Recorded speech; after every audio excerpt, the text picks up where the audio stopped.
nice ladies, Oh, I and know. they had like brochures and stuff. And then they said, you know, me and some of the neighbors, we're talking with some of the neighbors. I thought, oh, they live around here, okay. Yeah. And they go, and we're talking about crime and just the outbreak of crime and how bad crime's getting in the area nowadays. I'm like, oh yeah, and I was part of neighborhood watch at that point. And then they're like, yeah, but we thought about it and we talked about them a little bit more. And the only thing you can really trust is in your belief in the Lord. Then you're like, thank you very much. And Bye I'm bye. like, Have a good day. okay, Yeah. thank you very much. Yeah. Oh, I know. It's That's like, the big I don't know how they made that segue to like crime. Yeah, I and know, then eh? the only thing you can actually really trust nowadays is in your belief in the Lord. And I'm Yeah. like, Jehovah's, 'Cause that'll bye-bye. stop that'll stop a bullet. They practice that. Man, Stop a smooth. bullet with prayer. Yeah, Awesome. smooth. So Smooth anyway, salesman. smooth stick to little ladies. But anyway, in saying that, yeah, I guess that's how that church how he started. Yeah. Archdeacon William Cochrane. Cochrane. Cochrane. I guess that's Scottish. Is that Scottish? Scottish? I believe that's Scottish. And let's see, it says No, he was born oldest. in England. Oh, Born but was in a England? Scot. It was. He See, was a I have Scot. found information. He was born in Chillingham, Northumberland, England in 1798, but was a Scot. A Scot. He was raised a Presbyterian Oh my. and converted to Anglicanism and ordained on December 19th, 1824. Yeah. It is a beautiful church though. Like it really, really is. Like it's so cool and creepy and old. Anyway. Creepy and cool is good. But in that intro, maybe we'll stop here and we'll play the audio so everybody can hear our interview with Mr. Kelly Dreadful of Winnipeg, who informs us of his times and his Spookiness. that happened. spooky adventures. Stay tuned. We'll be right back.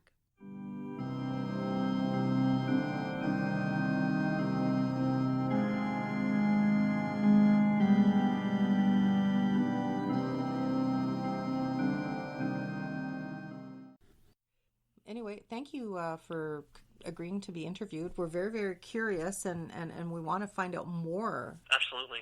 I mean, I do this casually. Like, we'll just talk about anything and everything, and then, whatever you want to tell us and stuff. You said... On what I experienced when I was there, yes. Yeah. Very, very into, the whole paranormal and the investigation stuff. And I personally watch probably even way too much of that on the, Travel on the Channel? computer and stuff like that. and like us and another close friend of ours are really, really wanting to, when we can kind of make some time to actually go and to actually see and take some recordings ourselves. And if we've got a whole bunch of places we have on a list, pretty decent at this point, pretty decent list around Winnipeg and what have you. So yeah, For sure, yeah. I love that kind of stuff. I love for that. That's just so much to know. Like, we're a little more goofier. We drink, we swear. Like, we're just Yeah. we're just of our obnoxious selves. If you've listened to any of our episodes, like, we're just having a good time. We're doing it for fun. It's definitely for free. In saying that, another friend of mine approached us. She's got a very cool intuition side to her, and her sister are right into this stuff. They have the K2 meters, right? So we do the goofier side, and then Janet approached us and she wanted to do like house exploration, not as much to, show yourselves, just pick up energy, maybe interact with the energy, get some definition as to what may be going on type deal, We hooked her up with a really nice young girl psychic that we met last year at the Dolvnart, and she's very in tune. Like, she can read auras and all that kind of stuff. And we put them together, and then we went and did a more serious podcast.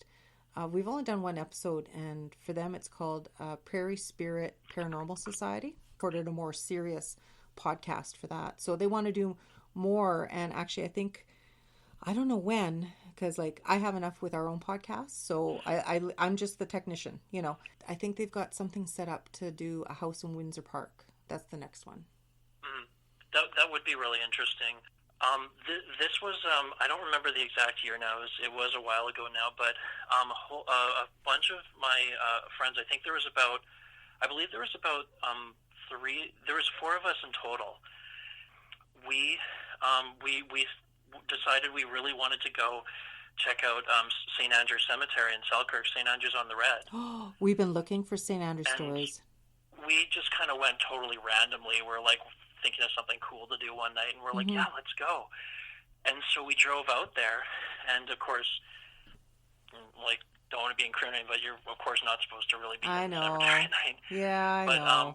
nonetheless, we went out there, and you know, we went and checked it out, and you know, we all had phones and some audio stuff, and you know, let's really stay here for a while and see if we get anything. Mm-hmm. And we went out there in this little car. It was a 4-door, but it was like, you know, pre-used, but it never had a problem. Like, we'd driven it in like tons and tons and tons and tons and tons of times.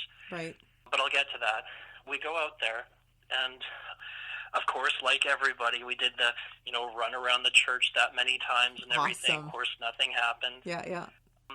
And we went out there, and we did take some audio, you know, and one of the ones that we took, we let it go for a while, like, okay, everyone, like, I'm going to record now. And we recorded in the actual cemetery, and this was total silence, like, okay, everyone, nobody talk, nobody say anything. Mm-hmm. Just, I'm going to record, and when I'll say when I stop. And then we did a few of those, and then we later went, and then shortly after we took them, we were so anxious to hear if we happened to catch anything, Mm-hmm. that we listened to the audio right there.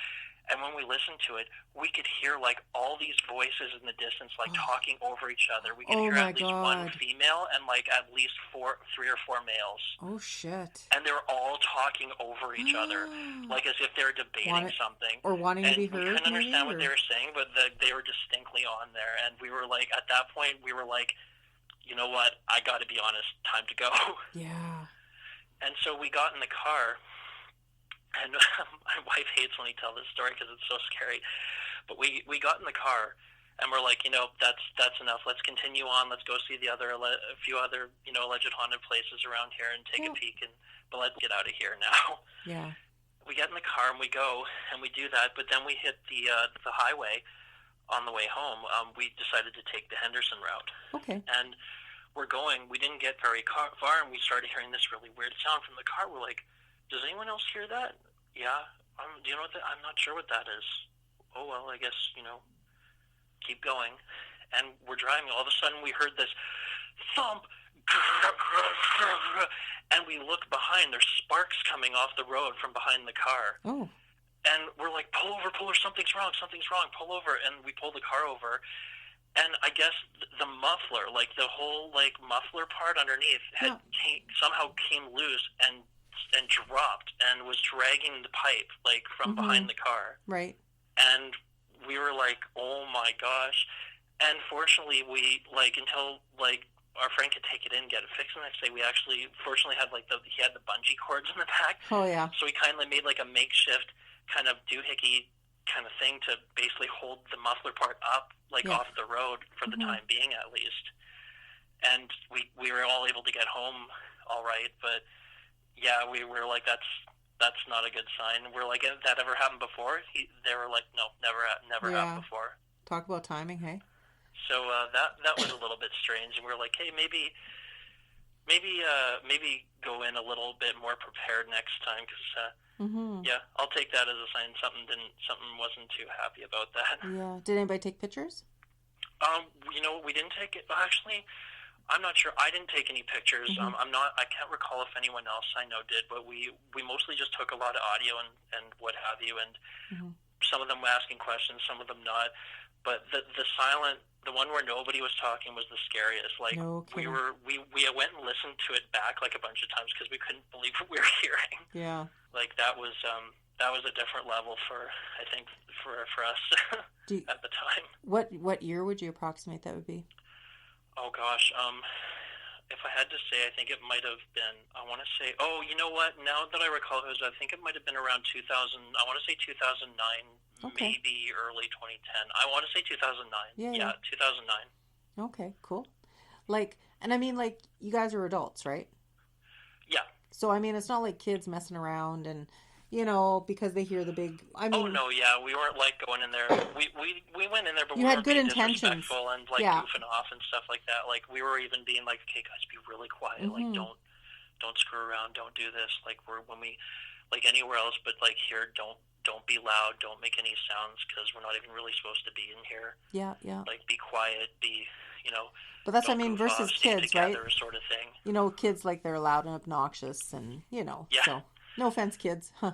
Yeah, But, no offense. no Yeah, offense. we went in there trying to be as quiet and as respectful of the grounds as we could, of course.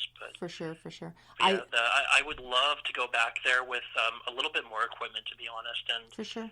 and try to stay there a little longer and and try to catch anything like video, audio, EMF, all that stuff. But at the time, it was just like a last minute thing. We're like, hey, let's go check this out tonight.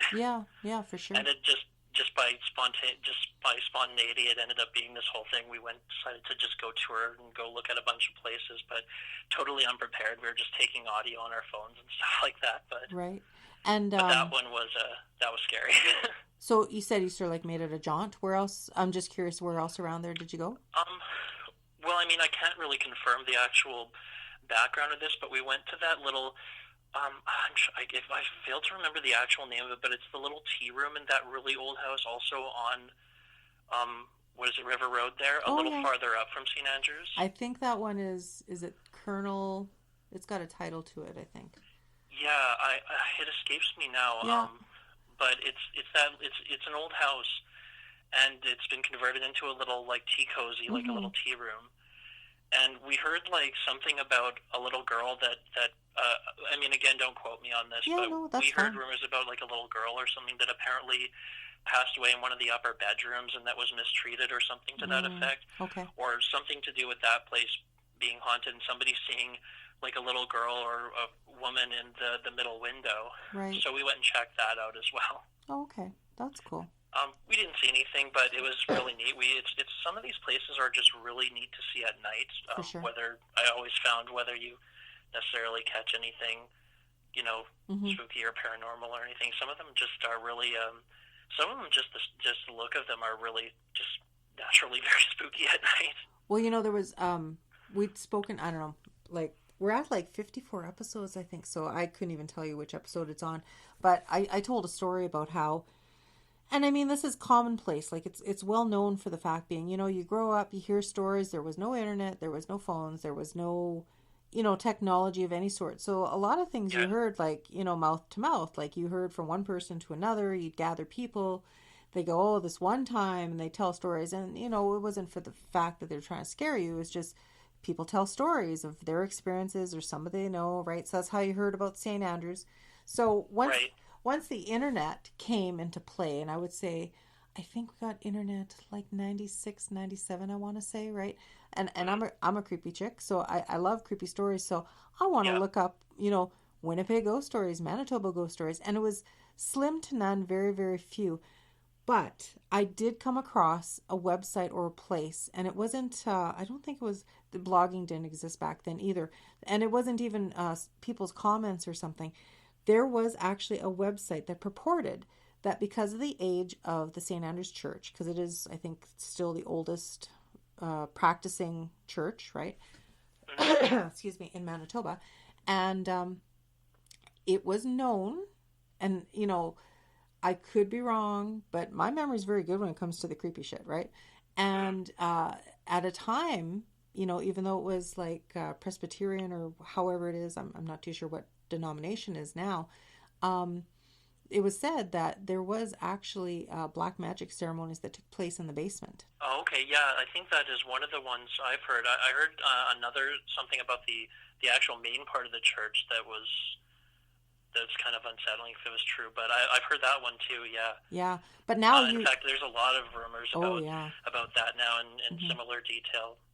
But I mean, like, it can't substantiate it now, and I mean, like, just like with everything, if people don't want to keep paying for a website, it's going to go down, right? So I mean, it's just like history. I mean, unless it's documented for sure, you don't know. And I mean, a lot of people would be outraged to say that, a Christian church would have, black mass ceremonies in the basement and stuff like that. But, for all I know, that could be like maybe kids that broke in and drew pentagrams. I don't know, right? Because it's not like it's going to have security system over the years, right? Right. But in saying that, it sure makes for some interesting stories, especially since how haunted the church and the connected cemetery are, When you mentioned the security and like the basement stuff, I suddenly realized I really don't have a very great memory, but I actually just suddenly realized I left a pretty important part of that situation when we went to St. Andrews. I left a pretty big